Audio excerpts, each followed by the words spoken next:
Hello there, everyone, and welcome to the first Smash Us episode of Season 4. It still doesn't feel real. Well, I'm Zantok, otherwise known as Lister, and, well, it's really bright in here for me. As for Jonno, well, as you can tell from our background today, you'll never see him coming. So, no camera for him, I guess. I don't know. He's just not going to be here. There's his face.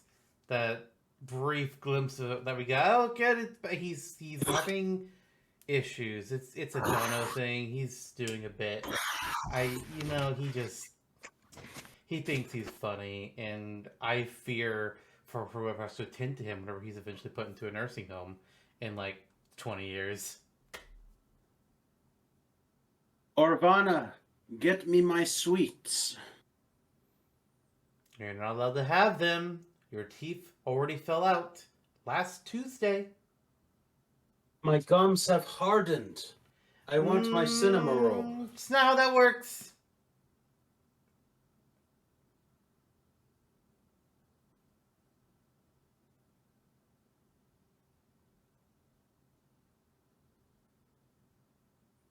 You with us now in the light?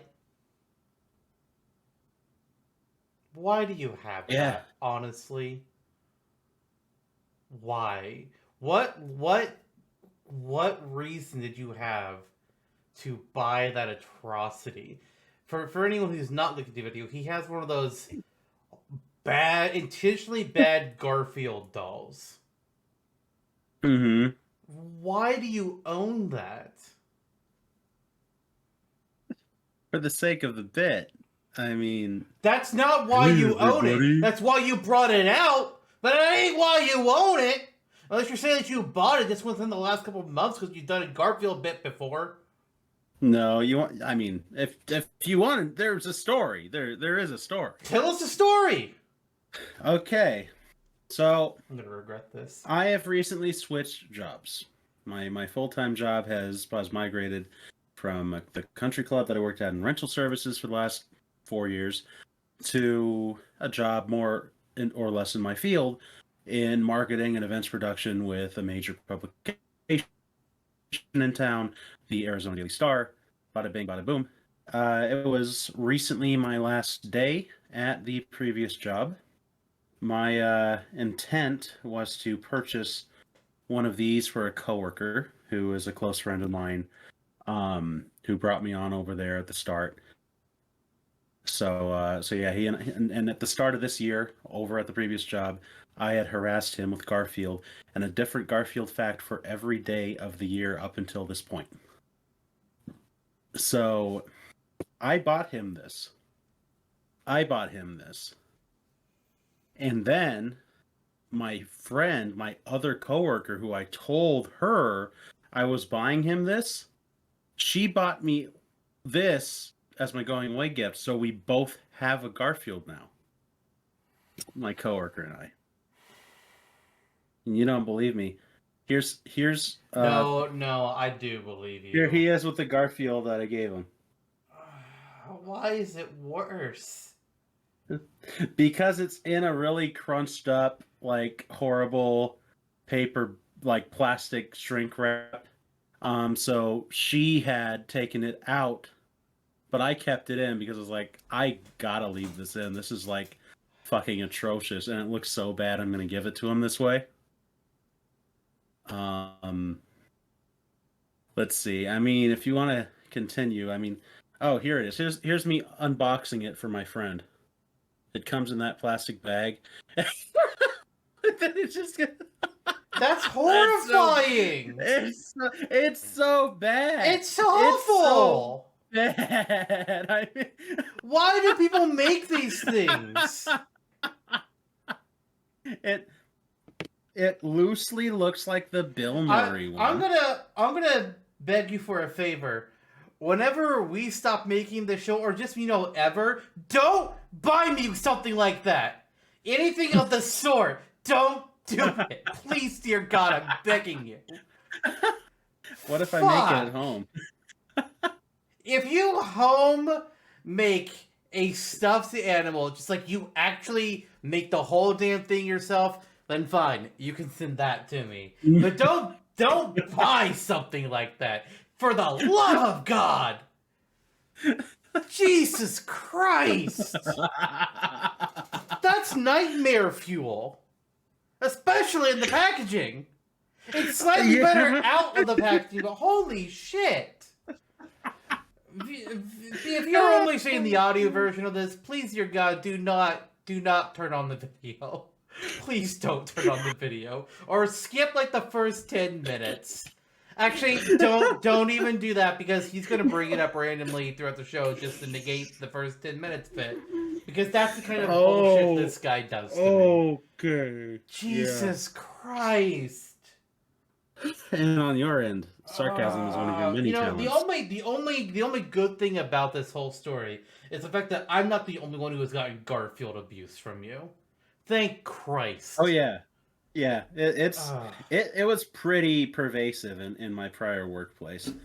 I mean, here I am at the front desk, and what we had done was put my I held a snake catcher as a sword, and then I was the king, and then Garfield was right over a nameplate, like right next to me.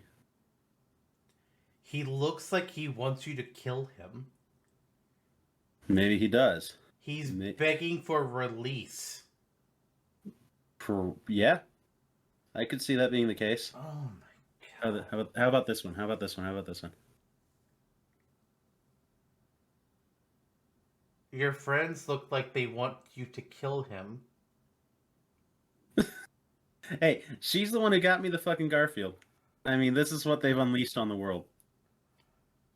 I'm gonna find that factory. I'm gonna burn it down to the ground. There's more than one. I think you may need to burn down all of China. I will burn down all of Arizona. We're getting close. I mean, global warming. It's not getting better. So just wait. Those yearly averages just keep on ticking up. The yearly average is like, what, 137 or some shit? No, but the high is probably like 103, which is pretty bad. I think 137 would be unlivable. Yeah, we're getting there. I mean, that's Death Valley, California. So God. All right. Okay. So let's. How do we recover from this? Jesus Christ! It's Smash or Dash. You know how it go. We pick characters against each other, and then we pick. Dear God, we have to add one of these, or dear God, we can only have one of these. And we debate it. And then we also put Garfield on a display where the camera's going to see it the whole episode. Once again, audio listeners, please do not look at the video. Please, dear God, save yourself. He's probably going to keep it up there now for multiple episodes, so never look at the video ever again. Just don't do it. I wish I didn't have to see this in front of me, but I don't have a fucking choice. The best I could do is put up, like, a card over where his camera feed is, so that I can't see it while we're recording, but then I also don't know what other bullshit he's going to do, so I can't stop him from doing anything. No, you can't do that, because YouTube will get mad! You can't do that! Clothes stay on! No! God. There's something underneath. Okay. Season 3, we added in Rate Their Chances, and we were debating if we wanted to do 5 characters still, or move down to 3 characters season 4, and we said, fuck it, let's do 5, it's more fun. And Smash As were always our shorter episodes anyway, so F it. So, with that out of the way, I think we should go ahead and get started. Something we also decided to do that for our first Smash Dash for this season, and good chance we'll do this for future seasons as well, is that all the characters we're going to be discussing today are characters who either just originated in a video game in the past year, or had or were a main character in a game in the past year. So they may not have been brand new, but they were a focus. Right. Because, we talk about a bunch of random stuff, but why don't we actually make sure we talk about some things that actually are recently important? Just kind of makes sense. Yeah, it does. I don't know about you, but I think when we talk about Gino and Amaterasu, those are very recently important characters I mean, one of them more recent than in the our other. hearts. In And our hearts. hey, they were both recently featured in Wooden Plank Studios comics, so there's that. That was fucking cool. I Yeah, probably it stared at was. Amaterasu in that comic for way too long. That's like, and Close stay Doshin the on! Giant was there. Goku, DBZ Goku. He's hidden pretty well. Etika. Yep. Yep. Still haven't figured out who the other Oh person my. is on there. Mm-hmm. The villain side is even stranger. Yeah, there's a lot of things. Mm-hmm. Yep. I think I know which side's gonna win based off of Uh, that. yeah. I mean, listen, they got Mm-hmm. Etika. They're gonna win. Mm-hmm. That's all they Turns need. out Critter saves the day. Yeah, there you go. Yeah, he's gonna go Mewtwo, Mewtwo, and everyone's gonna just drop dead. Oh shit! No, you're Done. right. That's how the villains win. He's gonna hug Mewtwo to death. Oh, In a complete, like, he's not even gonna care about the fight. He's just gonna be like Mewtwo, and he's gonna like jump all over him and accidentally kill Mewtwo. that'd be pretty dope. Let's make it Well, happen. Yep. Yeah, Wooden Plank Studios. I mean, if great. you don't know Like for the them, past yeah. year, they've been on a plot line where Sephiroth murdered everybody except for Incineroar, who was locked in detention for trying to peek out who the next character was going to be. Kirby, who can't be killed, and Kazuya, who walked in the door like the very next hour or Yeah. something, Mm-hmm. because they killed him. Like because I think we might have known that there's going to be another reveal coming up soon.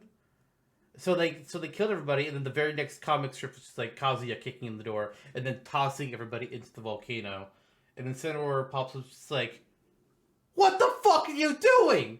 Go back in there and get them out!" You're right. And then it's just been a comedy fest reviving everybody. Everybody's alive now, but Sephiroth's just like, "You're undoing my greatest work? Oh hell nah! I'm gonna kill you again." Right. Yeah, I mean, they It's been a really great take the ride. spirit of yeah. Yeah, it has been. They really take the spirit of earlier comics. Like again, we're going into like the Brawl in the Family era, Matthew Toronto, who's still doing some cool stuff, just not Yeah. always Smash oriented. For all the And now we have family a and Awkward consistent Zombie, Smash they comic again. used to be like the Smash Comic Kings. Awkward Zombie is still around, but they're Mhm. no, they don't do. They're a lot more variety. They do a bunch of different things. They haven't really done anything a lot of Smash focused Mhm. stuff in a while. But like during the Brawl days, they did quite a bit. But Mhm. Wooden Plank Studios used to be variety, and then they started this murder plot line, and it's just been only Smash comics. Which, I mean, hey, I love. But I imagine Yeah, once this plotline is over, Smash is going to get a break from comics from them, which is totally fair. it is. I mean, when we've gotten as many as we have, Yeah, it's been over a year. mhm, ridiculous. But yeah, really great stuff. Very entertaining. That being said, yeah, there's right there chances with relevant characters, as you said. So I'm thinking, without further ado, if it's okay with you, if it's okay with me, if it's okay with him, we're just gonna get right on into it. Mm-hmm. And we're going to start off with a Mm-hmm. character. Of our five Right There Trans characters, this is definitely the newest character. They've only existed for a few months, but well, Yeah. I wanted to have something else to lead in there, but I got nothing. It's Noah from Xenoblade Chronicles 3. So one of the two of us has finished playing Xenoblade Chronicles 3. The other one has not. Yeah, and it's the one So that put Noah on this list, and yeah. So good I job to think, you. yeah, So yeah, I can't say a whole lot because one, I don't want to spoil Jonno, and also two, it is still a recent game, so I don't want to get anything out there for people who may still be playing it. Like I think our friend Kelly, I think Kelly might still be playing it too. I'm not sure. I haven't heard from him in a while. I think he is. Yeah, he's Yeah, been doing other things. Yeah. he told me before that Um. like he has to take breaks to like kind of soak things in. Meanwhile, on the player just like, nope, we're playing this and we're not stopping. This is what we're doing. We're going all in. Mm-hmm. Mm-hmm. Especially when I get to a certain part, it's like, okay, holy shit, what? All right, no more side quests. We're finishing this fucking game. Mm-hmm. Mm-hmm. Yeah, you've been alluding to that, and I would like to get to that point. So we will do such a thing. Just Yep. obviously at a slower pace. It's been kind of a hectic. God, 2 months now. Yeah. I need to get a life and play video games. Yeah, you need to lose a That's what I life need to and play do. video games. I see your Anywho, video game reference. Well then, okay. anyways, so let's talk about Noah and his Yeah. chances of actually getting Smash. Uh, on a base Mm-hmm. level, I think is a pretty good chance. Uh, Mm-hmm. we got Shulk win, which at the time, some people thought that shouldn't happen, but whatever. But then when Xenoblade 2 released, pretty much everybody, at least that I saw in Smash Speculation, was just thinking it was a foregone conclusion that we were going to get Rex because Sakurai said that he likes Xenoblade, and it had Mm-hmm. literally just came out. The only thing that what ended up not happening with Rex and base roster for Ultimate is just it was too recent. Sakurai had already made the Mm-hmm. plan, and he didn't have. Yeah. I don't know if he just didn't have access to the pre-release material to make something with Rex, or if he just didn't have enough of it. I don't know. But we didn't get Rex in Ultimate. Instead, we got Pyra and Mithra coming in as DLC later on. What's interesting move? Yeah, I'm not Interesting opposed to move. it. You No, and I actually nor talked I. about before if like before I think I yeah before we either of us had really started playing 3, we were talking about like would it be Noah or would it be Mio? Because we know the two of them are the main leads together. It's like which way would they go? And after playing through the game, I think it would be Noah of the two. But Sakurai Mm-hmm. could throw us another curveball again, like he did with Pyro and Mithra. I'm not expecting it though. Yeah, you never expect Mm-hmm. curveballs, I guess. They wouldn't be curveballs. But I think it's a good chance. There's really only one thing that kind of makes me a little bit iffy on him, besides the oh no, another anime sword fight over. Fuck off. The only other thing that is a concern to me is the fact that it just came out. We don't know when the next Smash is, so we could get another Will there Xenoblade be a between fourth Xenoblade? Yeah. exactly or an X2, and then that'll take priority. It's what screwed over different Pokemon characters before. We don't have a Gen Mm-hmm. 3 or 5 or set or a Gen 3 or 5 rep because there was already another generation by the time they had a chance to be in the next game. Mm-hmm. Mm-hmm. Uh, just coincidentally, like some of the most celebrated Pokemon generations are just not, just don't have a playable character. Yeah. Funny how that turned out. There are also ones that I But think yeah, are harder to pick like a solid choice besides the starters. that's true. Like That's Lucario is true. an obvious choice for Gen 4. Zoroark was supposed to be the Lucario for Gen 5, but it just did not sell as well. People didn't latch onto it. Mm-hmm. That's true. That's true. At the time of Brawl, Blaziken would have made perfect sense, and then we just have kind of moved past it. Yeah. It's no longer. It would be just kind of like why, Yeah. if that Now happened. Blaziken would just be like, we've already got Captain Falcon and Incineroar and Charizard. Why? Mm-hmm. Mm-hmm. Mm-hmm. Exactly it. Exactly it. But that's a whole other tangent. We can go on about how Sceptile looks weird, but we'll keep it back for now. It's true though. Yeah, I think that as I saw you going through the game and talking about it in our chat and on Discord and whatever, Noah is pretty clearly there are two main protagonists, but Noah's clearly the central Yeah. protagonist. Yeah. He takes up the meat of the story.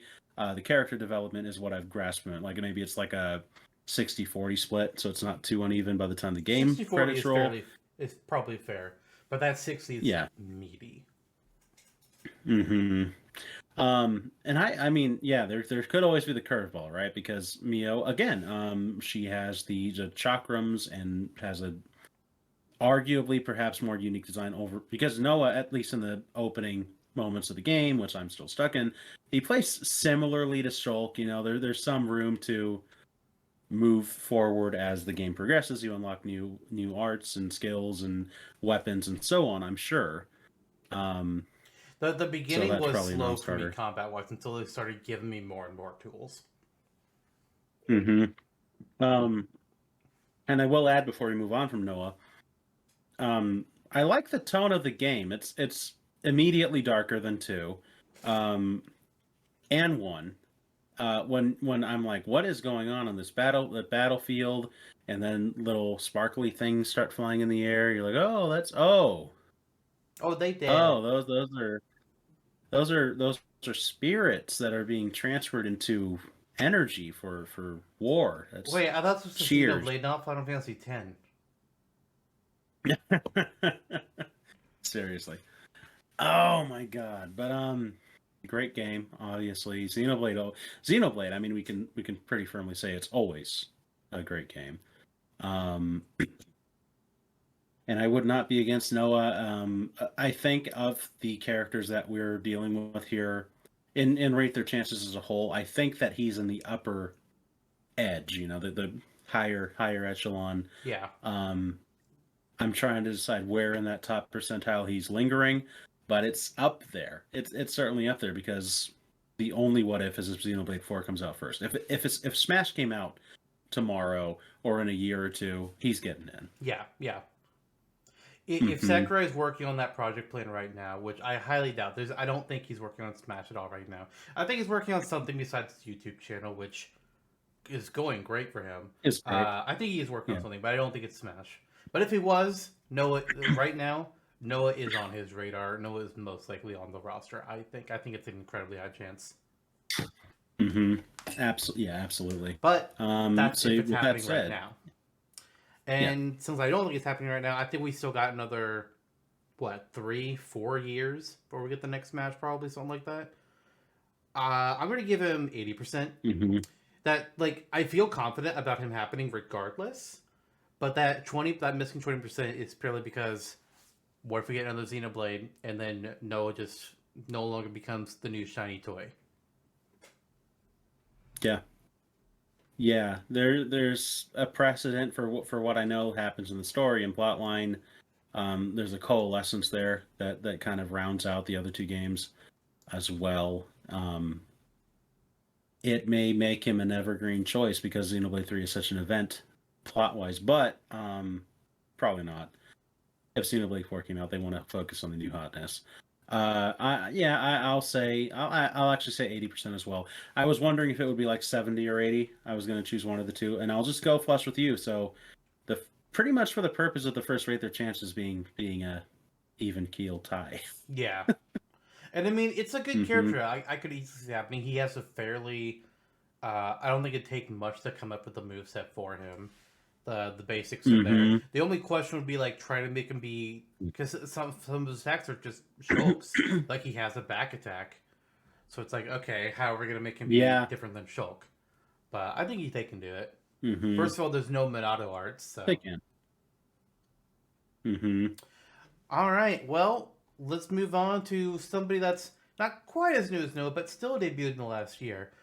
From Elden Ring, the Tarnished.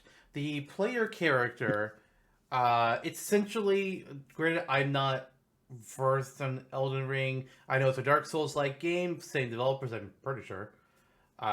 Those games are not my style. I'm never going to fucking play them. But hey, for those of you that enjoy that kind of a fight, the people are fucking loving it. They love Elden Ring. But he's a generic avatar-like character, kind of like the chosen undead from Dark Souls. I'm assuming it's a similar deal. Probably you're a dead person and you've been brought back, so your soul is tarnished. I'm gonna guess that's what it's about. Yeah. And you fight giant monsters and try to save the world, and you got a bunch of different weird ass weapons, including a giant stick that can shoot golden bubbles. That's what I've seen in the game. That was the impression I was left with. I don't know too much beyond that. This is why he's a rate their chances, not a smash or dash. Yeah, because we'd have to do a lot more research on these characters. Yeah, it's an interesting case. The Tarn. Yeah, I mean, I read about the Tarnish this morning just to catch up before we recorded. Yes, that's exactly right. Context clues from Dark Souls are everything. They are the Tarnish. They've come back to life from an unknown essence deity, bringing them back. Their goal, besides clearing the world of fiends and demons and whatnot, is actually kind of malicious from what I've read. They're there to retrieve the Elden Ring, which is the ultimate power, and become the Elden Lord. So, impressively enough, Game of Thrones and Lord of the Rings are being copped off of, which is fair because George R.R. Martin is the one that wrote the plot dresser for Elden Ring. That makes sense. One of many things he has occupied himself with, and the reality of the Winds of Winter never coming out until he dies. So, with that said, which could sidebar into a whole other thing if we let it. Which we won't. Yeah, it's interesting. There's a bunch of weapons that the Tarnished can take from crossbows, glaives, axes, more than just the standard sword. Large lances, some crazy shit. Yeah, the bubble thing. Assuming you're taking weapons from bosses, there's that giant dragon's head device that was interesting on one of the bosses. I've always been interested in playing one of these games. Then I realized that I am not the gamer that I used to be. Man, when I was a kid. you can't even finish Xenoblade 3. You would not finish Elden Ring. Yeah. No fucking way. It's not for the sake of it being difficult, but yeah, that's what I'm getting at, is that I would play Elden Ring, lose the first battle that I'm ever in with some generic mook, and then stop. I'm like, same. why would I why? Yeah, it's why like, would we put ourselves through that hell? We don't have enough time to play all the games we want anyways. Why would we add this to our plate? Like, again. Yeah. You like playing those. I think I've said it on the podcast before, yeah. Have fun to those of you who are brave enough to play those games. It ain't us, Chief. No, I would be interested in watching, not. but it's also just a long thing to watch. Yeah. I like the idea of it. I like dark fantasy and high fantasy shit. Always have. I mean, it probably wouldn't be a bad watch, but it would be a commitment. Yeah. Yeah. So, but I like filling. I've thought less about series representation over the years, unless it's Zelda, and more about like where are we taking Smash in terms of representing gaming as a whole. Pulling in different genres. The Souls-like genre, I mean, it's become its own entity. Yeah. I mean, every difficult game outside of the Souls series is the Dark Souls of that game. Yeah, exactly. It's fucking called the Spyro Reignited, the Dark Souls of platform. It's like, no, you just can't play video games. Spyro's not difficult. Some of the mini games can be a bit of an ass, but Spyro's not difficult. Yep. Pokemon Alpha Sapphire and Omega Ruby, the Dark Souls of swimming in the ocean. Cynthia.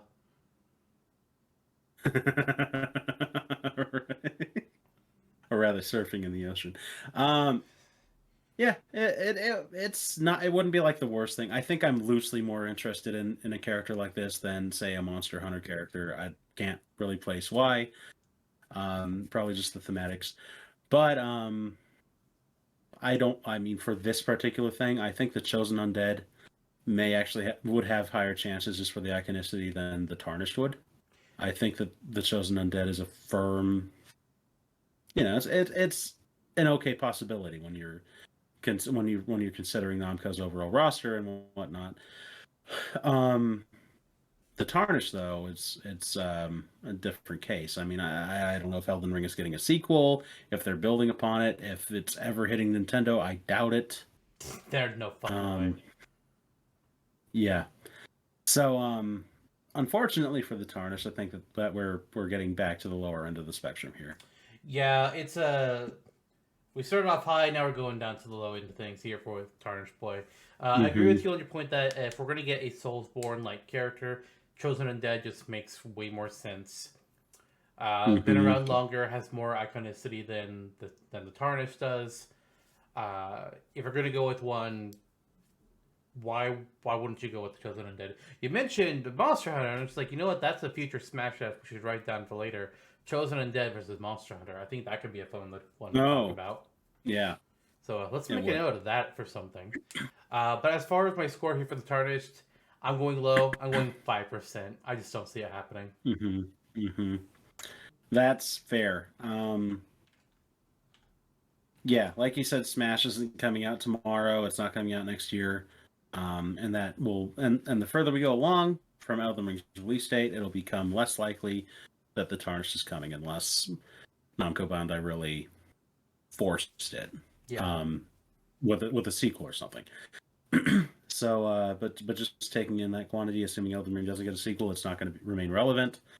Yeah, five is a good guess. I'll give him a 4 Okay. 4% from you, so for this 4.5% overall. because I like halvesies. Very nice. Okay. Well, next up, we mentioned Pokemon. We mentioned Gen 4 with Cynthia.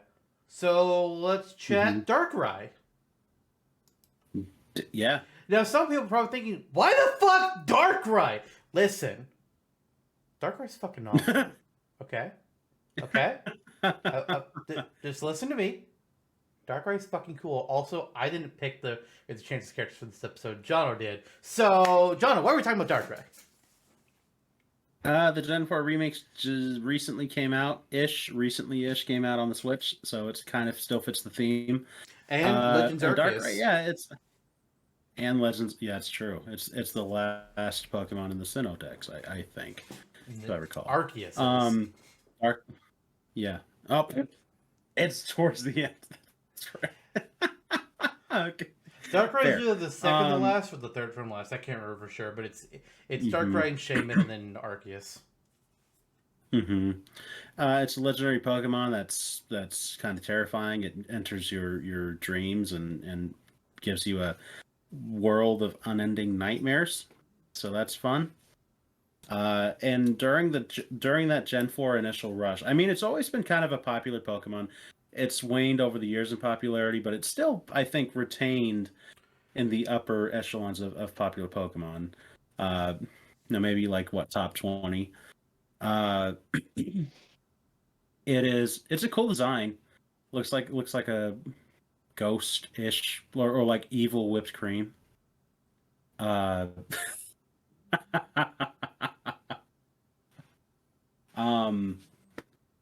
Yeah, I mean, I would not be against Darkrai. I mean, it has Dark Void, it has the Mega Evolution. There's everything packed in there that a good Pokemon rep needs. Hold the fuck up. Mega Evolution? What the fuck Mega Evolution does Darkrai have? Doesn't it? No!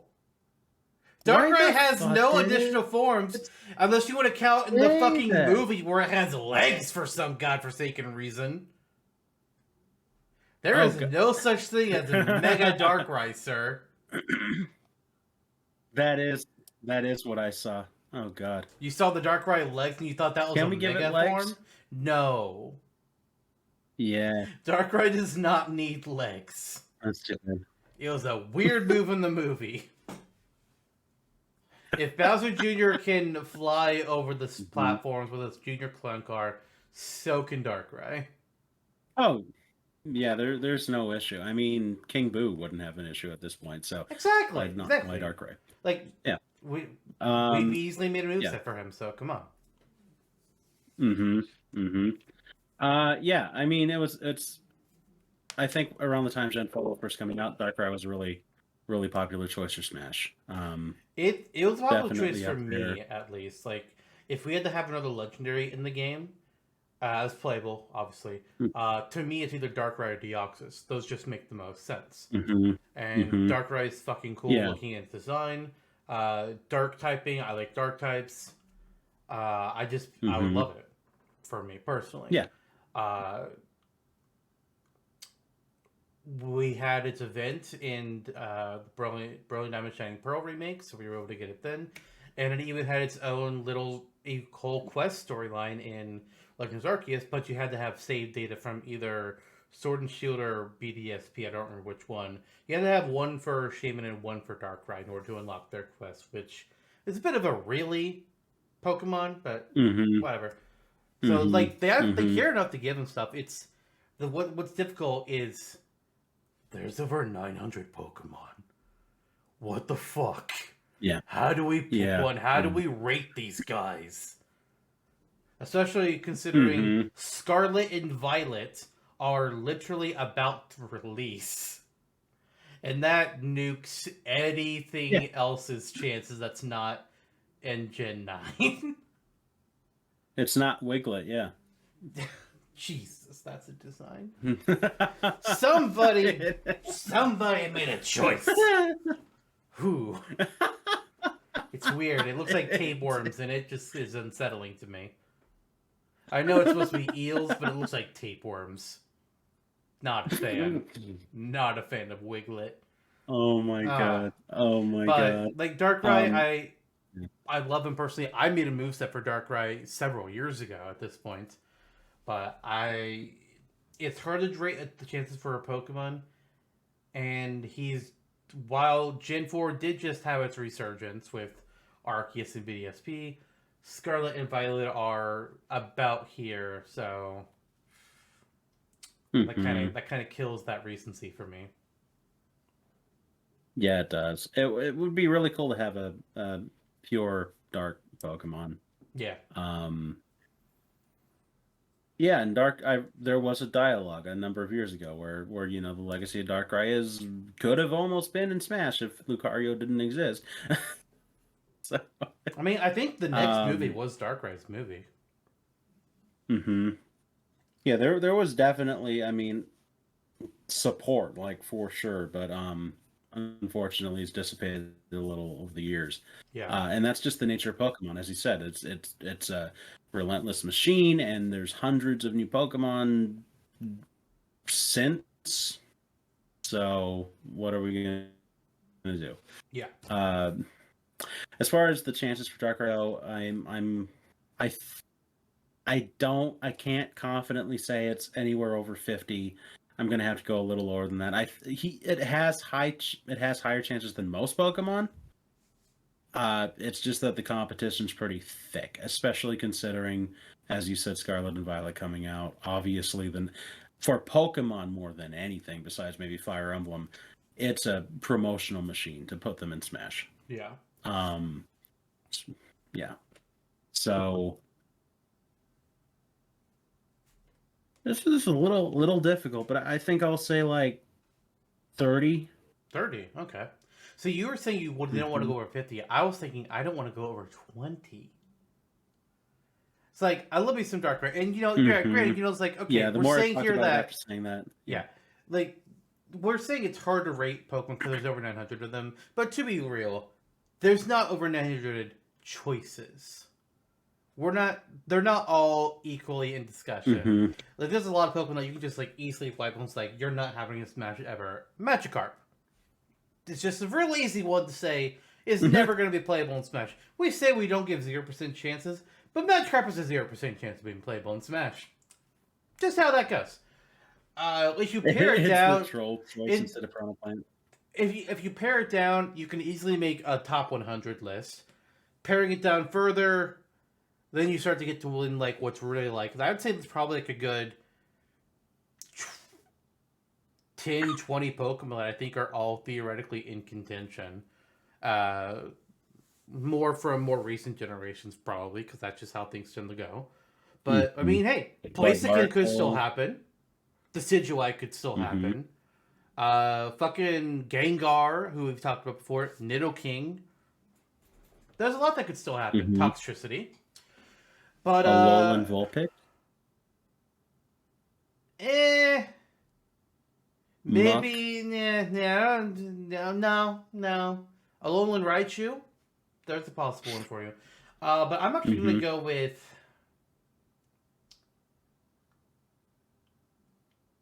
I don't- this feels too high. This feels too high. I'm going Mm-hmm. to say 15%. I'm going to say Okay. 15% chance for me. And for us, that's going to average out to 22 and a half. Okay. All right. Yeah, maybe when they get their Mega Evolution, they'll be more relevant. we're never getting new Mega Evolutions until the Gen 6 remakes come into play in like 50 years. Oh yeah, we got like this crystal shit. Yeah. That's right. Yay! The only good thing about the crystal shit is that we're getting the line truly Wudo as Pseudo Wudo turns into a grass type. That moment in the trailer was fun. Next up, though, we've got I don't know quite how to pronounce this name. Shun'ei? Shun'ei? Shun'ei? Yeah. Sean? I don't know. Sean. Okay. But Shun'ei here, he's from this, King of Shang-Chi? Fighters. Yes, Shang-Chi and the Legend of the Ten Rings. He's from King of Fighters. Well, the series pretty much started with Fatal Fury, Terry Bogard, Geese Howard. Shun'ei is the protagonist of the more recent games. He's kind of leading the charge now for things. So that's why he's being discussed here. Because we got Terry representing the old, and maybe we get Shun'ei representing the new. His fighting style, I mean, apparently he has telekinetic control of energy fists, which is a thing. Hydrokinesis, pyrokinesis, that's kind of cool. I'm a fan of that kind of stuff. I'm not super knowledgeable about King of Fighters. I'd like to increase that knowledge at some point, but fighting games are kind of hard to just watch a let's play of and then learn the lore, because that's not how fighting games tend to work. Yeah, you have to go through arcade mode like 400 times. Or It read. would not be. What you have to do is you have to read the game manual. That's how you got the lore back in the old days. That's true. That's true. Yeah, I'm all for a telekinetic martial artist. I mean, that's fun. Yeah. A telekinetic martial artist would be a pretty fun kind of character to go with. He debuted in King of Fighters 14, which I think is 2 games ago. Yeah, that one released in 2016. Then he was the protagonist again in King of Fighters 15, which just released this year. That's what it was. Yeah. So he's been the main protagonist for 2 games now.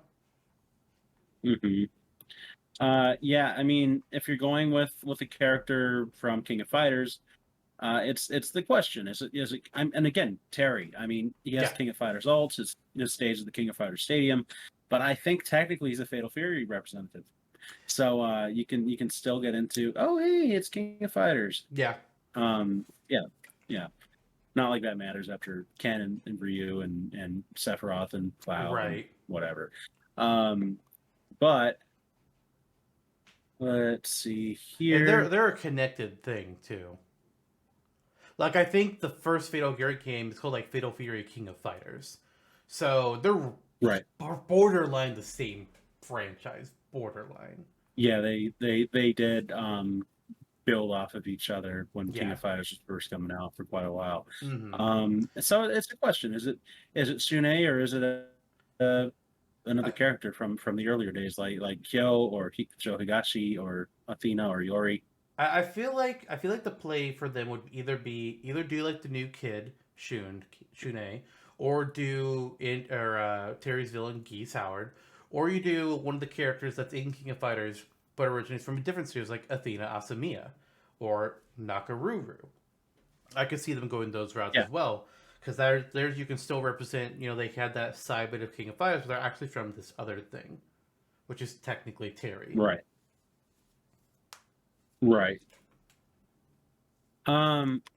Yeah, I agree. I think that if we're going King of Fighters main, though, I do think that Shun'ei's our guy. I mean, it's what the developer wants. It's what SNK wants in their more recent titles. So he has a pretty good shot from that perspective. SNK wants Shun'ei to be in the game? Oh, no. I'm talking purely from him being a lead character for the last 2 games. Okay. There's also Kyo Kusanagi, who I think was the original protagonist for the older King of Fighters games. I think he was the first one. So there's several choices they have if they want to bring in the King of Fighters character. There is. Yeah, I mean, looking at SNK, you're exactly right. It's, do they go King of Fighters, or do they go Samurai Showdown, or any of their other number of fighting games, or do they go Metal Slug? That's the thing. I mean, obviously SNK is down to play. Do you see the insane soundtrack that they offered to Ultimate? All the cameos in the King of Fighters stage, they're not difficult to work with. And if Sakurai's the lead for the next Smash, I mean, which seems likely. I mean, come on, he says he's going to retire every game. Yeah, so and we're still entertaining a bunch of new third parties. Another SNK character stands a pretty good chance because he loves the company in those games. Yeah. Smash only exists because of Terry Bogard. Mm-hmm. That said, and because of Terry Bogard. Yeah. What a shame that'll be if he's cut like he was in the Thanos game. We'll see. We'll see. And like the structure of the next Smash's roster, Shun'ei's place on it is also a mystery to me. And it's kind of twofold because there's so many options to choose from in the series. And I wonder the relevancy or the urgency of bringing King of Fighters in as a whole as well. Yeah. I don't think there's an urgency at all. Of the characters, I think, after discussing them, I think he probably has the best chances of King of Fighters, specifically. That's what I'll give him. I'm glad we chose him. Percentages, though, it's difficult to nail down. I'm thinking generously would be around what you offered Darkrai last round is kind of what I'm leaning towards. Yeah. So okay, I'll lock in my number. I guess I'll give him I'll say 15 because yeah, it's not impossible, but like Darkrai, as you measured, there's just so many other choices and possibilities. Not even regarding fighting games from other IPs from other companies. So it gets murky. Yeah, the big problem is there again. Like it's kind of the same deal with Darkrai in a way. It's that he is the main lead, so he's going to be the main lead. He's going to be in the eye a little bit more publicly than Darkrai will remain. But there's still several different choices that they could add in, and then there's also the question: are we going to get another King of Fighters rep?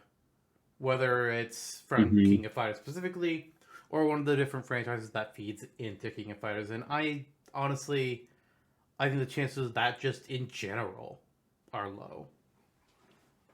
We've already got Terry.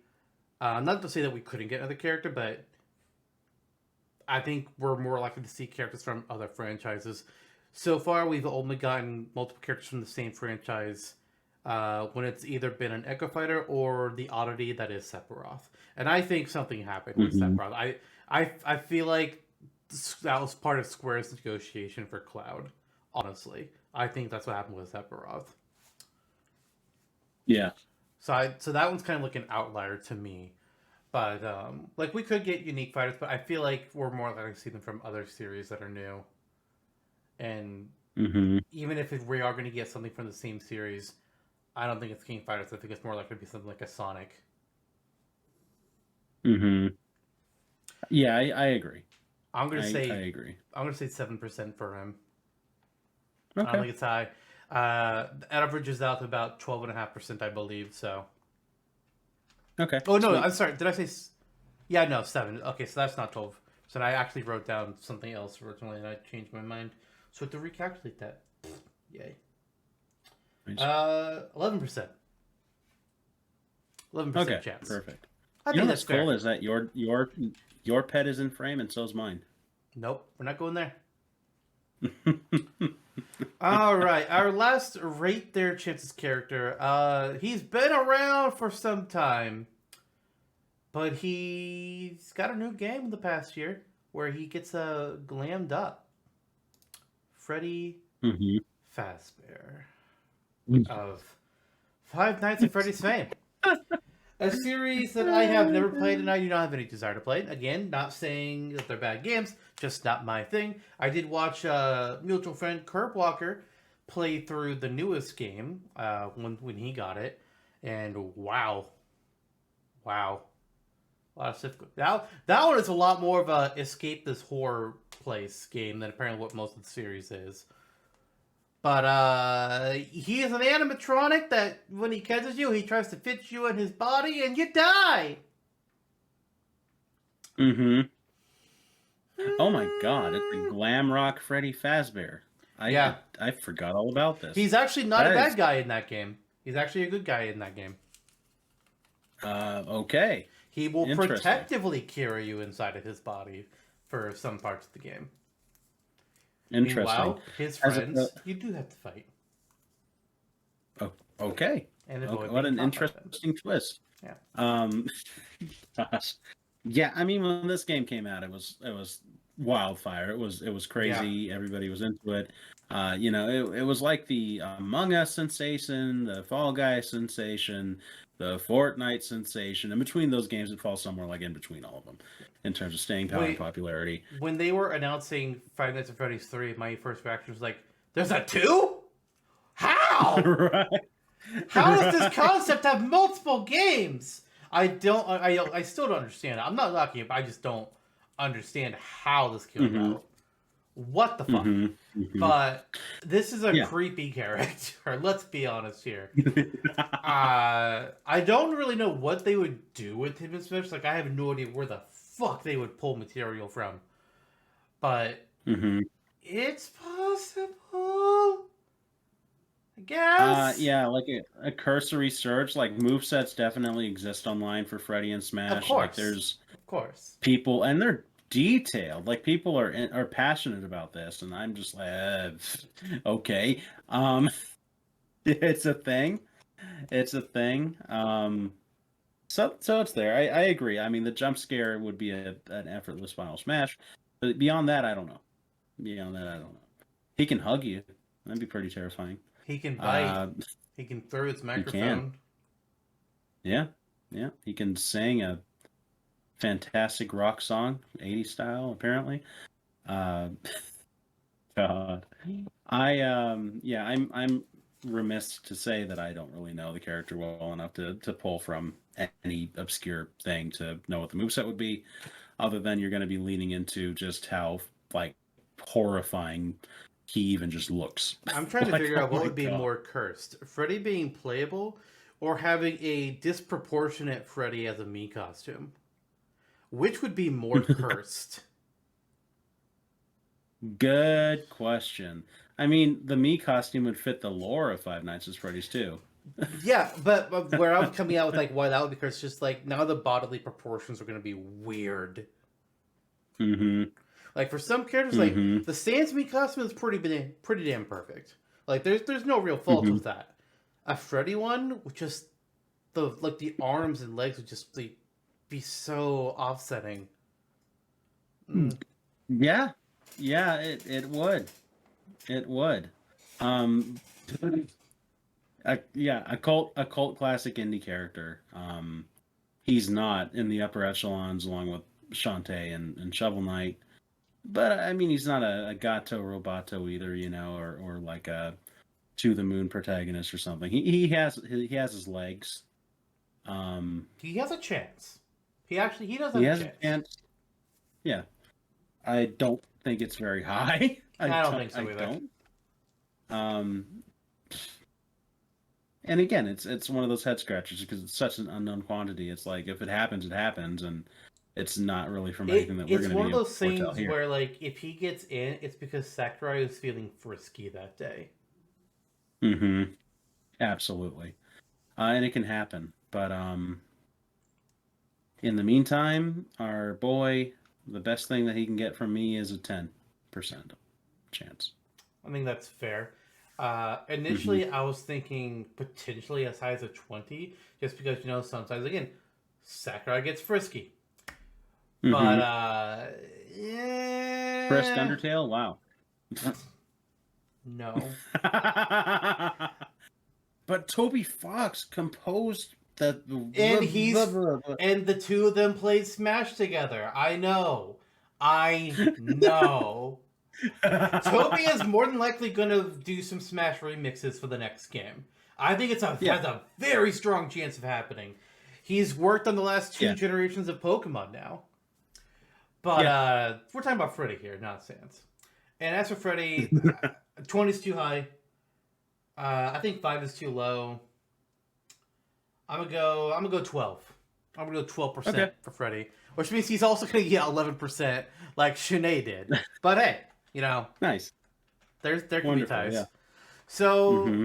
I think we have an early lead for our highest ranking Raise the Chances character this season already, Mm-hmm. Noah. But we'll see what comes up the rest of the season and rate their chances. We tossed out some ideas of characters we might want to discuss. There's gonna be some serious choices and some not. Some not. I will say that if the choices we preemptively made for this stick through, there's a few that I would say stand a chance of potentially surmounting Noah. We'll get there when Yeah, we get there. we'll get there when we get there. For now, it's time to actually get what this episode is named after. Smash or Dash. If you are new to the show and you're not familiar with this concept, we're going to be discussing two pairs of two characters each and discussing their merits, what they could bring to Smash, what they could possibly do, what we think about them. Not necessarily their chances, but more just like what we think of them if they got in and what we would like about them. And then we decide, okay, if we could only pick one of these, or in some cases, if we had to pick one of these, which one would we add into Smash? It's not Mm-hmm. about what's likely, it's about what we would rather see. Continuing with how we've done it with the last 5 characters for their chances, where they're all characters that have been featured in games that were from the last year. We're the same thing with our Smash Bros. Offerings here. So we're going to start off with Shez from Fire Oh yeah. Emblem Warriors 3 Hopes and Nahobino of Shin Megami Tensei 5. Jonno, Mm-hmm. would you like to go ahead and start us off about Nahobino? Yeah, absolutely. Demi Fiend for the new generation. Now Bino is from Shin Megami Tensei 5, exclusive currently, at least, to the Nintendo Switch. Again, it's kind of the Persona slash Shin Megami Tensei story that's kind of generally rehashed. There's a post-apocalyptic Tokyo. You explore it. You suffer. You're an amnesiac for a portion of the game, who's helped along by the fiend Algami. So you fuse together, you become the Nahobino, and you go around fighting angels and demons alike, trying to restore the world from this hellscape purgatory that has been made of it. There's a number of different attack again, like very SMT Persona esque. There's a gauge called the Magatsuhi gauge, which allows you to, once you unlock it, just kind of commit to stronger, kind of supernaturally powered melee attacks. They have a number of different elemental magic, including water magic and ice magic, lightning magic, fire. Some of what I mean, it's pretty cool. And then again, you lean more into like the physical and kind of spectral powered moves with their sword. So I yeah, interesting design. I think. I don't think SMT is like totally out of the scope of reality to happen, so it'll be interesting to see where this goes. Yeah, if you know the Persona series, Shin Megami Tensei is where Persona came from. Yeah. SMT was the original, and Persona was the spinoff. So there's some Mm-hmm. similarities between them. The demons in Shin Megami Tensei are the personas in Persona. The elements are roughly the same. Uh, Mm-hmm. Sometimes wind is force. There's electric. There's ice. There's fire. Yeah. Uh, Sometimes there's nuclear. Sometimes there's gun. Oh, God. Yeah. Yeah, Yeah. you know, Not really a my gun in my Persona favorite 5. element, gun. All right, whatever. It's a thing. Now we have Shez, where some people may be saying like, "Oh, more Fire Emblem. Why?" I hear you. I hear you. What I will say about Shez though is that unlike Byleth, who nice voice actor, Shez has personality. Shez has a character. Shez is a character. Byleth is not. Well, you do get to pick Shez's gender in the game, being a female or male version of them. They really don't feel like an avatar that much, at least to me, because they actually, they're making their own decisions. Yeah, I get to have some dialogue options, whatever, but they never matter. I actually felt like I was playing something with a history when I played the game. Mm-hmm. They wield two swords at once, which would be different from the entire Smash One roster sword. because nobody does that, which is honestly surprising. And they have their own little voice in their head, much like how Byleth has Sothis. Shez has Arvel. And well, the game starts out with Shez getting their ass handed to them by the Ashen Demon Byleth. Shez ends up getting recruited and meeting. They end up being the person that saves Edelgard, Dimitri, and Claude at the beginning of the game instead of Byleth. We got a whole new timeline going on here, or 3 new timelines. Uh-huh. Yeah. There's Yeah. there's more similar in these timelines than the timelines in Three Houses, but can we just fucking have a golden route, please? Can we have just like a singular? Please, dear God, Fire Emblem Engage do not have multiple routes. I'm tired of it. I'm tired of it. Mm-hmm. Give me Mm-hmm. give me a canon story, please, dear God. I'm Mm-hmm. begging you here. But Shez himself, they're a good character. If this was a Yeah. smash match between Shez and Byleth, it would be an easy vote for Shez because Shez is way more interesting as a character, infinitely more Mm-hmm. interesting. And oh, but Byleth can use axes and lances. So can Shez. Yeah. Shez's main class is the flugel, which is a word, and where they use two swords. But that doesn't mean they can't use other weaponry either. So I don't really think that's an issue. Yeah. Absolutely. I mean, the Flugel and the Yasuda class are both pretty neat OP choices for a character OP in as most. hell. Yeah. It's Jesus, you tear up the fucking ground. yeah, I mean literally. It's insane. Mm-hmm. Yeah, and just having, I mean, it's coming from, it's a Warriors OC. It's coming from this like nebulous spot. I don't know who owns the rights to Says, if it's a dual ownership between him and or them, and not that this is rate their chances and it matters. I'm just expressing I'm curious. Um, but yeah, I mean, if we're going that way, they're infinitely more interesting than the Prince and Princess from the original Fire Emblem Warriors. I mean, give me a fucking break. I mean, hey, Uh, the two Shezes have been at Fire Emblem Heroes, while the Prince and Princess from the original Warriors have not. Excellent. They have good taste over there. For the most part. For the most part. Yeah, some of those wedding and beach alts though. Tharia's So Christmas alt. Why? isn't she a reindeer? I think I'm trying to remember. It's she's got antlers and not much else, and she's also considered an armored unit. Um. Oh, Yep. yeah, I see that now. Yep. Good. All that armor. All that Goodbye. classic video game female player armor. Mm. Yeah. Yeah. Wonderful. Uh. Thank you, Nintendo. Thanks, Game Freak. Flames, I would say. Yeah, I mean, I think it would be cool to have a dual wielding sword character. Shez is pretty quick, pretty hard hitting. There's a number of combo centric moves you can pull from. It's an interesting twist on the Fire Emblem Swordsman that we haven't actually explored yet, because the issue isn't even, again, we've beaten this like a dead horse. But the issue with Fire Emblem isn't the character number. It's not that there's even too many swordsmen. It's that every swordsman that's playable, there's 4 out of them that have the same play style. Yeah. Stop it. And put like, Shez in there's some instead. subtle similarities. Like Roy and Chrome and then Martin Lucina, like they're a little bit different, but they're pretty damn close. Cut that 4 at least down to 2, and then we can talk, right? Yeah. Yeah. And it can't be Marth and Lucina, and it can't be Roy and Chrome. Yeah, exactly. Exactly. Sorry, Awakening. They've still got Robin. You got Robin. Yeah, easily the best choice. And then we'll also add in Aversa and Gangrel and Priam. God.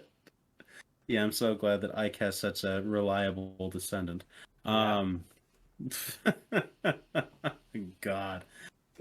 All, all that said, I mean, the struggle here is that, like many other games, I own SMT5. I have not played it past the title screen. That's kind of on me. I I wanted to play it, but there were so many other games coming out, so I just kind yeah, of yeah, shoved it off the yeah. side to do other things. I gotcha. Yeah, no, I have not one but two RPGs I need to play through this year. Fuck.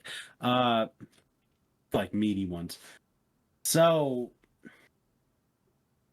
so what I'm going off of mostly is just what I read today on the wiki, and also kind of just empirical knowledge that we have from playing other SMT games, other Persona games. Um, Joker doesn't lean into a lot of the typical elemental magic from SMT or Persona, so there's room Joker, for a despite character. being a Yeah. wild card character that can spin different personas, he only sticks to Arsene and Smash, which I think is fair, honestly. Not every character needs to have Mhm. these crazy stance changing, moveset swapping gimmicks. Oh, They did you don't. say stance change? I did. Oh my god. Joker just has, the gun, which I think actually it should be. Their gun should actually be a part of his moveset. The grappling hook, which technically he didn't have yet. The grappling hook Hmm. didn't appear until they did Persona 5 Royal. So that was interesting to me. Then he has Iha and Iga on for the cursed element attacks, which is what Arsene uses. And then he has the counter technique. Hmm. Nahobino, I'm assuming that looking on his wiki page here for Aogami, the essences are probably like different Magatamas. So he can probably swap between these different movesets or something. I'm assuming, or maybe Hmm. he just learns them. If it's like how it works in Shin Megami Tensei 3, which I played part of. In that game, you can swap between different Magatamas, and as you level them up, you gain skills from them, and then you can swap Hmm. whatever you want to learn from. I'm assuming it might be something like that. I don't know, but actually, I'm not entirely sure because it looks like the leveling is linear. So like all the skills from Type 9 are at a high level, and all skills at Type 8. So I don't know.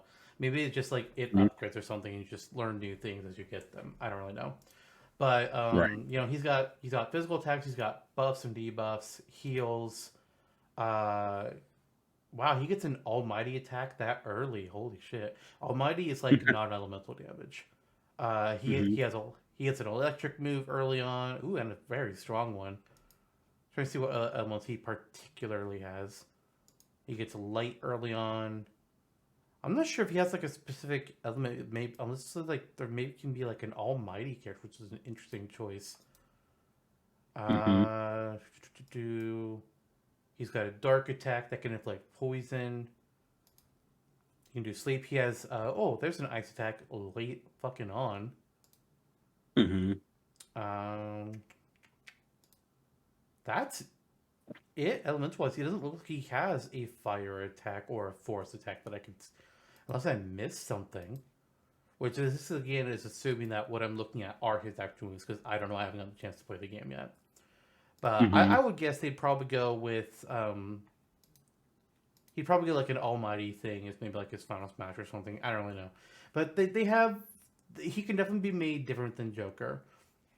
And something else that I'm guessing happens in Shin Megami Tensei 5 because it does in 3 is that you can add demons to your team. So he could Hmm. be a summoner type character. He could bring out Jack Frost to do an attack. He could have a fucking pixie to do an attack. Variety of things. Hmm. Joker could have done that too, but they kept him more contained. Hard to Yeah. really say what they would do with Nahobino. Shez, Hmm. I think they just have Shez be a flugel. I think that just makes sense. Hmm. So he just have his two swords, and then he would have a variety of combat arts that they could choose from. That either he learns as a flugel or as his other upgraded class, or that they just feel like giving him because well they just Yeah. do that. Hmm. So there's a variety of things that he could get as well. Hmm. Yeah, just a number of different, again, like combat heavy, I mean combo heavy Yeah, combat arts essentially. And again, blast I mean strike, the shadow blade, fire sweep, wind sweep. Those are just the mhm. sword ones he gets. He gets ones for other weapons too, depending on whatever he has or he's currently learning. Yeah. I was going to say, so Flugel class, are we saying that he, for the scope of this discussion, we're saying he's a Flugel and just has the 2 swords? I think Okay, so, yeah. yeah. And I maybe think like that's Final Smash might be a class change into Asura, but that would be hmm it, I think, personally. Yeah, But I hey, could see Asura that. gets Dark Spike's T, so hmm hmm hmm goodbye, Death Knight.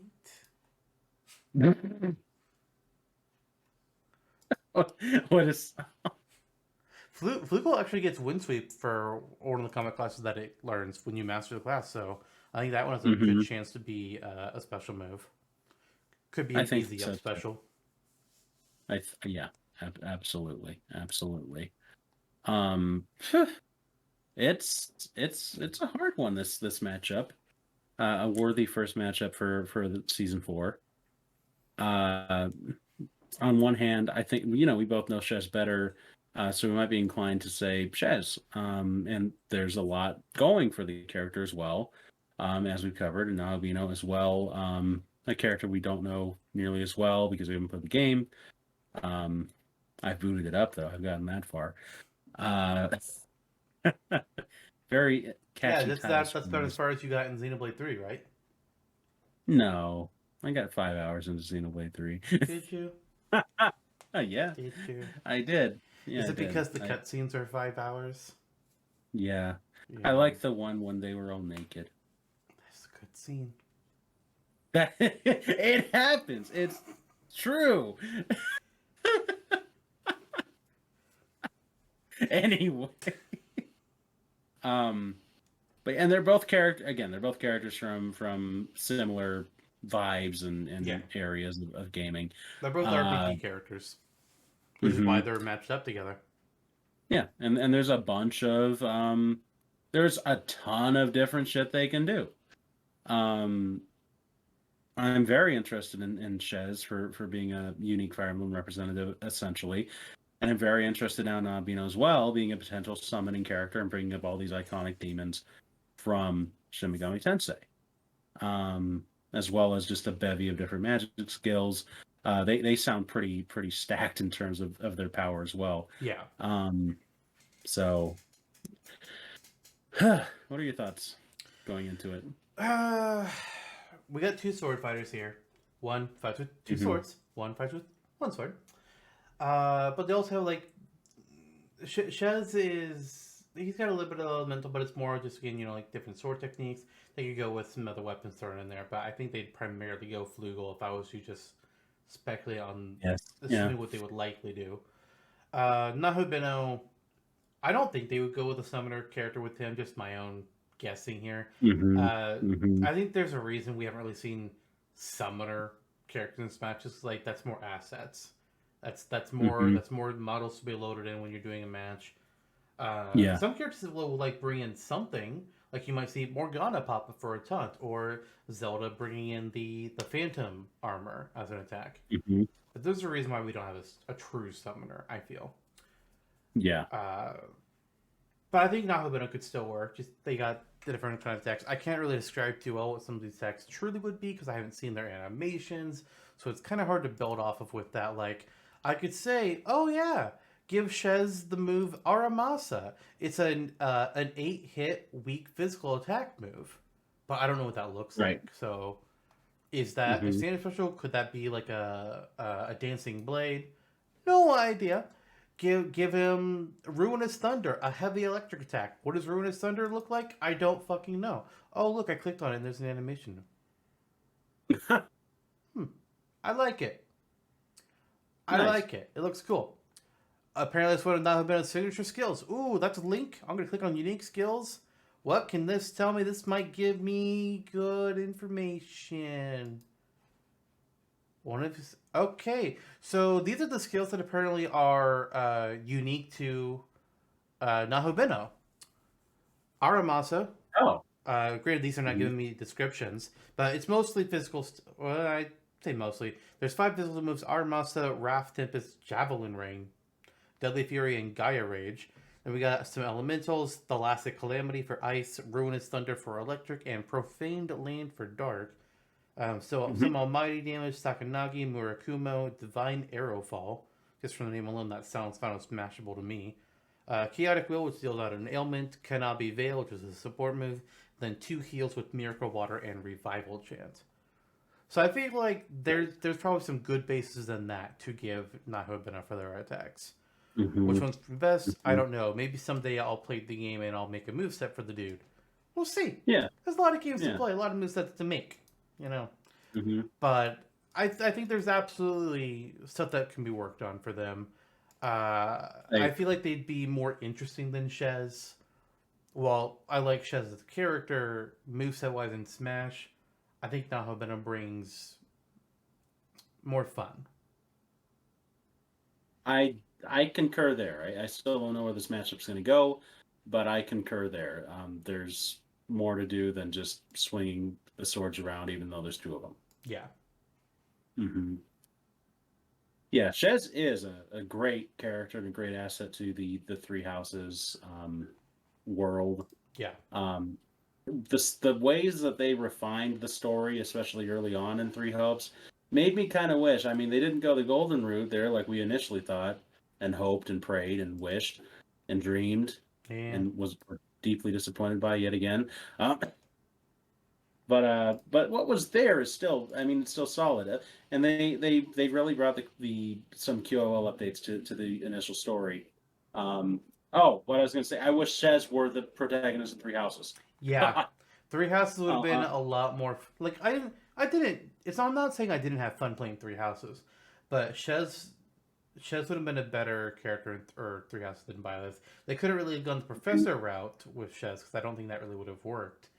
There's a reason why Byleth got the professorship and Shez didn't. 1, Byleth has the reputation of Ashen Demon. 2, nepotism. Yeah, there you go.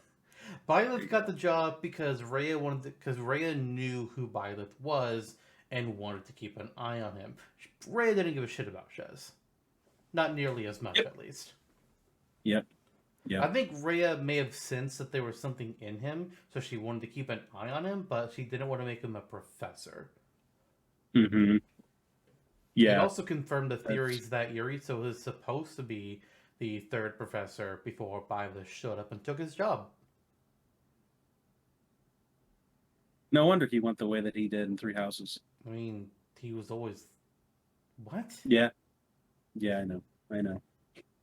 Or rather, as he would say, yes. That's about how he sounds. No, that was accurate, yeah. That works. So, I have my lean. I think I know where I would go between these two. What about you? I do too. Nahobino. Yeah, that's the one. Yep. That's the one. Color me surprised. I didn't expect that going in, but yeah, I think it's, and I started getting this creeping feeling too. I can't just give it to Shez because I like the guy, especially when we get to the Tournament of Champions and get heckled by our guests. It's like, you put Shez in? You just know what would happen. If they even know who Shez is. Yeah, that's true. I mean, for me, there were 2 big things that went to my decision. 1, Nahobino has more unique assets at their disposal than Shez does to make for a more unique moveset. And 2, it's another Fire Emblem sword fighter. Yes, Shez would be more unique than Marth, Roy, and whatnot, but I don't think we need Shez. There's nothing his style would bring to set him apart enough, I think. That'd be cool. That's about it. Yeah, absolutely. All right, so let's go ahead and get into our next matchup. And while our first one was 2 serious RPG protagonist sword wielders, this next duo is not. Jeez, I can't believe we picked these 2, but it's Reindog versus Rabbid Mario. Wahoo! Remember towards the top of the episode when you reminded people that some of these characters are some that some of these matchups we would just be going, oh, yeah, I guess if we had to, we would pick this one. Yeah, Here that's we what this are. one is. Happy holidays. God. Sometimes that makes So for where fun did we? discussion, though. Yeah, absolutely. Like, Like, who would how you dare rather you? have in? The Burger King or Ronald McDonald? That was a good time. Or when Tony Hawk got third place in the Tournament of Champions 3. Yeah, 3 episodes ago. Oh my god. You're so lucky that somehow in the end Ebit was a voice of reason and did not put him through, because I would be like Tony Hawk and then he would win. And there's another world where that happened. Tony Hawk or Amaterasu? Tony Hawk or Amaterasu. You sure? Because me and Jake just voted Tony Hawk. Now you just fucked yourself over. Yep, that's true. Amaterasu on a skateboard would be a compromise that I would take. Well, Spyro canonically rides a skateboard, so checkmate, bitch. True. What about Tony Hawk, but then his alts are other guys that look like Tony Hawk? What about Rabbid Mario? Rabbid Mario is a character from the Rabbids and Mario crossover, if the design and the name did not spell that out. And if it didn't, what the fuck's wrong with you? Yep, I will give Mario and Rabbids Kingdom Battle and the benefit here. It's a great game. We never thought we'd say that about a Rabbids game, let alone a Rabbids crossover. But maybe it's because of more annoying mascots that have frankly ripped off Rabbids and are now collaborating with Nintendo on a movie have come out. But I don't have the same hatred towards Rabbids I used to, at least after this game came out. And I'm looking forward to Sparks of Hope. They're still best taken in little quantities. It's still trash humor. But I mean, it's in a good strategy game foil, and it has Mario characters, so it's tolerable. So yeah, I mean, we were talking about cult indie titles earlier. Ubisoft right now, they're like, we have a cult indie title that we love. It's called Rayman. Anyway, Man, poor Rayman. He finally comes back again, and it As says DLC. DLC in a Rabbids and Mario crossover. It's like, man, this poor guy. This poor guy. DLC, not even main game. They put in a freaking anime protagonist sword fighting Rabbid in the game as a playable character. Edgelord anime sword fighting playable Rabbid. Yep. And so there we are. But Rabbid Mario, I mean, he's a pretty even keel guy, right? He's a stupid, funny Rabbid thing. Why did we pick that character to talk about? Why are we talking about Rabbid Mario instead of whoever the fuck that other guy was? Damn it! I don't know. I don't know. We picked what we picked. We did. Rabbid Mario is primarily, if I'm recalling here, it's a brawler. He wears fisticuffs that are like Mario themed, and he beats the living shit out of his enemies while going blah. Yeah, in the first game he has a gun, which all the characters have, like a little blaster gun that they can use. But now he's got like some gauntlets they can do, and he like punch the ground, do some shit like that. They gave everybody unique weapons for the sequel, which I think is a smart choice. Yeah. In other words, Donkey Kong isn't coming back. For now. For now. Who knows? Rabbid Cranky Kong, though. Yeah, featuring very profoundly in the Smashtopia moveset for Cranky Kong. Yeah, what a guy. So proud of that bullshit. So proud. You're high as fuck. It's like you were me for an episode. That's what that was. Hey, you know what? Sometimes it's me that has the crazy bullshit. Yep. Like when you birthed me. See, when you throw me off, it's kind of expected. When I throw you off, it's like, what? It's like, yeah, that's right, bitch. What do you got to say to me now? This. Anyhow, so we got Rabbid Mario, not Edge. Edge is the Edgelord Rabbid, Of course it man, is. why do you exist? Why? I Cloud don't walked so Edge could know. run. I mean, I think it's more like Riku because his sword looks like Riku's Keyblade in Kingdom Hearts 3. Oh Anywho, god. Rabbid Mario's opponent is Reindog, the so far only original character in Multiverses, which is a Smash-like game created by, well, not created by WB, but it's funded Published by by them. Yeah. WB. Yeah. Yeah. I don't. You think I would know the name of the company who is making the game? But guess who doesn't? Oh, it's Player First Games. There you go. There you go. I played a little bit of the game.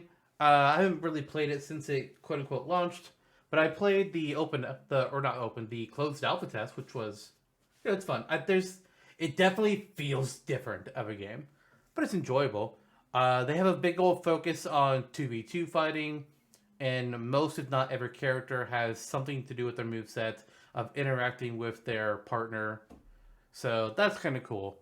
Well, every other character so far has been either something from like DC Comics or TV shows like Rick and Morty, movies like Gremlins, or the Looney Tunes cartoons. Reindog is so far the only character that is not from anything like that. It's just they only exist in this game. There's some speculation that they may be connected to the Neverending Story, but as of now, Mm-hmm. that is not confirmed. So we don't know. Maybe that'll come out at some point later on. We don't know. So Reindog could be in a gray area where they are both a video game character, but they're from something that's not video game. Then, so that's kind of a gray area for them. But for now, Reindog's a video game character. Their moveset, they have less moves than Smash, but it's very much a Smash central game. You got your 4 special moves, and you got some normals, but they tend to be different whether you're in the air or on the ground.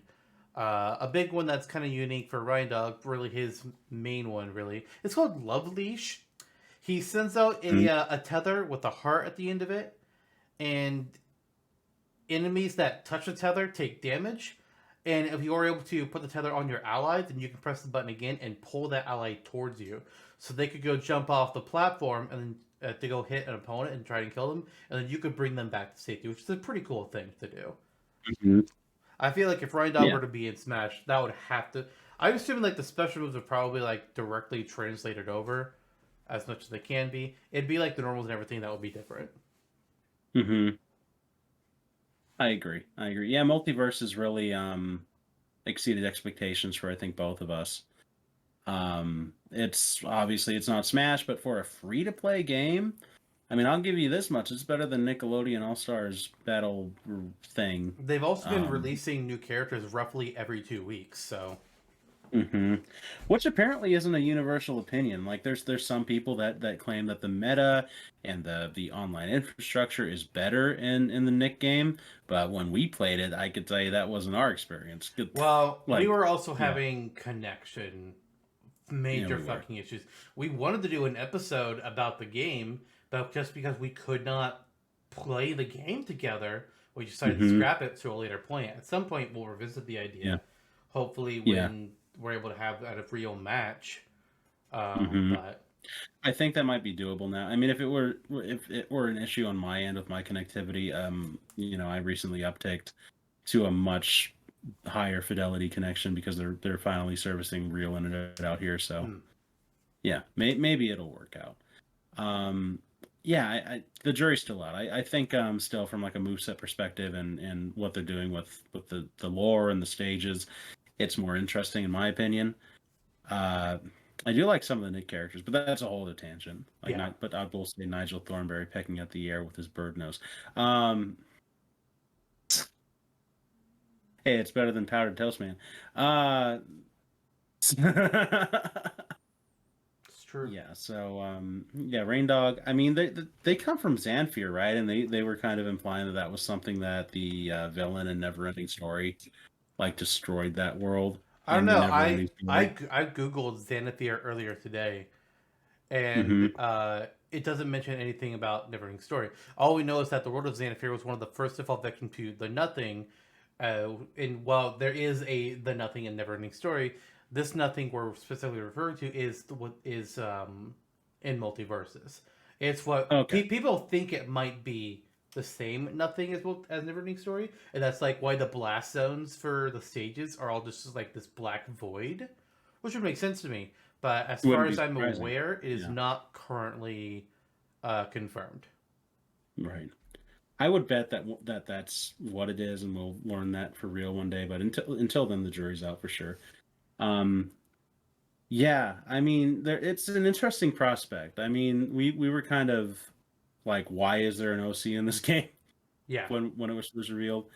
And it still feels a little bit that way. But I've come to enjoy playing as the character. It's not the worst. It's not the worst. I mean, so long as we're giving it to the one, and there's potential for lore there, it's like okay. Yeah. I mean, you got that, or you got LeBron James. But I got to say, unfortunately, I play pretty well as LeBron. If only they tapped into Shaq Fu. So, yeah, Rabbid Mario. It's Mario, but a rabbit. You've got guns. You've got Fists. gauntlets. You've got just rabid troll bullshit. Yeah. Reindog, you're transferring the character from Multiverses, which is already a platform fighter, into Smash. The moveset kind of writes itself. It's just in a game with much higher funding, and therefore, in this instance, where Sakurai is leading the development team and actually knows what the hell he's doing, it's offering Reindog a chance to be a better character. Imagine we get Reindog and Smash in Mario and Multiverses. Like, that's the trade-off. I mean, that'll be the day, but I mean, we did get Samus in Fortnite. No, we didn't. Oh, that's right. That was yeah. a leak that never happened. They wanted to get Samus in Fortnite, and probably some other characters that I'm not thinking of at the moment.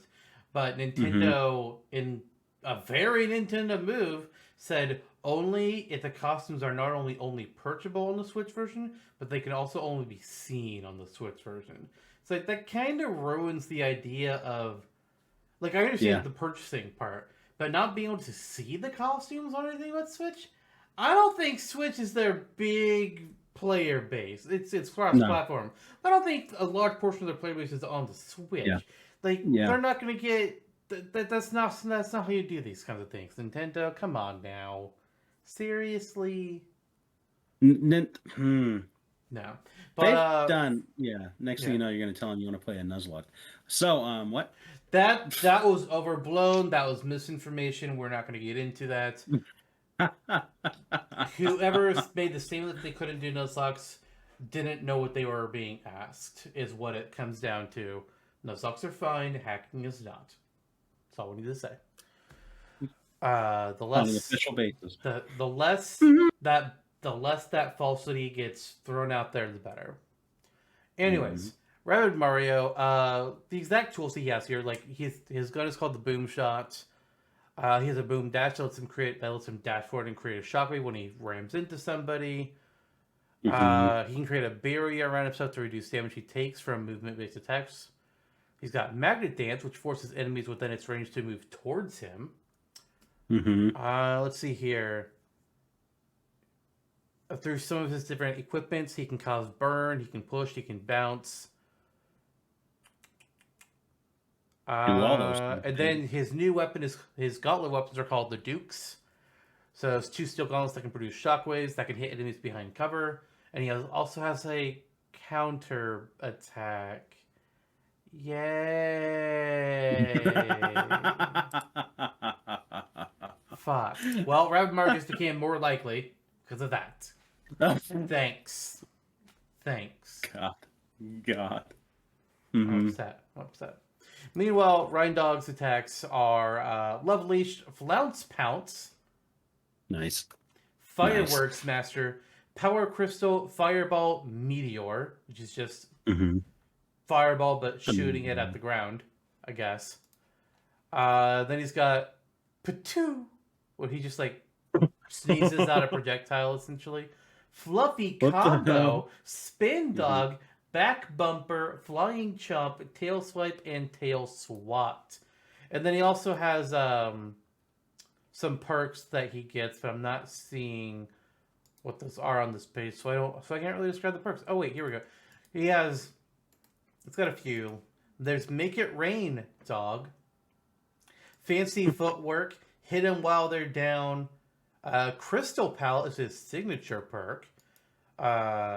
Equip ally perks, perk training, fire fluff, static electricity, Tasmanian trigonometry. Okay. And retaliation ready are all perks that he has. His Crystal Pal one. Oh, it's just like a buff for his crystal move. It makes it the crystal follow him whenever he falls, I guess. Mm-hmm. Some perks are specific to characters, some are not. Like the Make It Rain Dog perk is not exclusive to him. Gizmo, LeBron, and then Tom and Jerry can also learn it. Oh, nice. Yeah. Gizmo's playable now? I haven't played in a while. Yeah, Okay, Gizmo released recently. I think he's the... At time of recording, I believe he's the most recent character. At time of upload, he won't be anymore. Rick should be out by that point, and maybe somebody else after that. Oh, yeah, there's the trailer. I'll save that for later. Yeah. Oh, my God. Okay. Yeah, I mean... So yeah, that's a telekinetic reindeer dog? Why telekinetic reindeer dog versus Rabbid Mario. Who was a rabbit and Mario. But Mario. Well, when you put it that way... When you put it that way, Rabbid Mario, guys! Yeah, absolutely. That's my vote. That's what I was thinking. Is it? No. Oh. No. In all seriousness, I think the Rabbids would be likely to be an assist trophy. Mm-hmm. I think they'd make a good assist trophy, but I think they'd be lucky to be assist trophy. Yeah. Reindog, again, I think like, in terms of likelihood, neither of these characters are happening. But I think Reindog would be a fun inclusion because of multiverses. Just taking their sole I can't think of the word. Just taking the sole original character from that game and making it work in Smash, I think would be a really cool, fun thing to do. I'd love to see what Sakurai could expand on with this character and do with their attacks. Because there's definitely some attacks that have to be made up. Like, there's no Final Smash equivalent in multiverses. I'm guessing it'd be a gigantic heart laser, because why not? But what would you do? I don't know. Make it happen. Yeah. Yeah. Then Falcor came in and hugged everybody. Yeah, I mean, I'm for Reindog as well. I mean, it had to fight it. Like, it was obvious from the start for me with this matchup.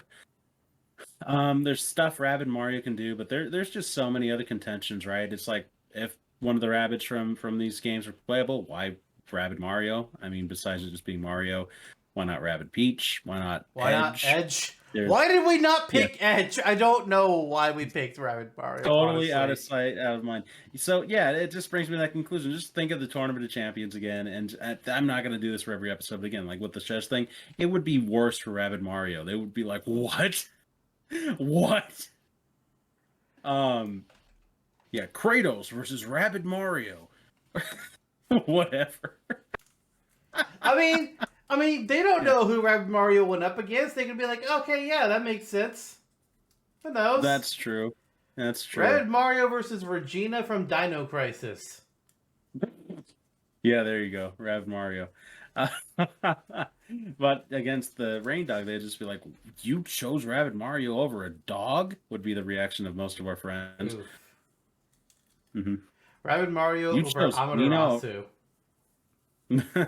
Oh, I don't think we hate.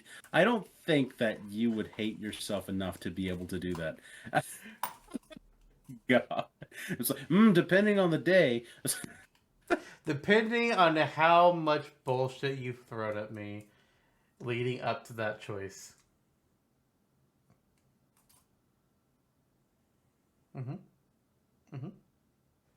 All right. So, what's your official Garfield vote? versus Rabbid Mario. Reindog. Reindog? You sure? Mm-hmm. I can't convince you to go Rabbid Mario. Do you want me to? You want that to be the No. first tiebreaker? No, I do not, sir. I do not Okay. want to tempt the internet. We'll I know finally what those fuckers do. get viewership. Yeah, perfect. All right, well, in that case, we have today's champions who will later on join the Tournament of Champions 4th edition. Mm-hmm. Goddamn. Mm-hmm. So, Nahobino, Yeah. Reindog, we'll see you guys at the end of the season. As for next time, well, season 4 is still happening. It's going to be our second on-topic episode. We are discussing adventure modes in Smash, going from the original in Melee, which is just called Adventure Mode, Brawl Subspace Adversary, and Smash Ultimate's World of Light. Talking about our fun times with them, impressions, comparisons, what we think worked, what didn't, and maybe what we might want to see in the future. Who knows? Mm-hmm. Should be a fun time. It will be. Let's get into adventure. What do you say, buddy? You had a perfect Adventure Time joke there because Finn and Jake are in multiverses. And instead, you went to Garfield. It just shows how bad it's gotten, really. It's adventure time. So Goodbye, everyone. come on and grab your friends. Oh yeah, goodbye.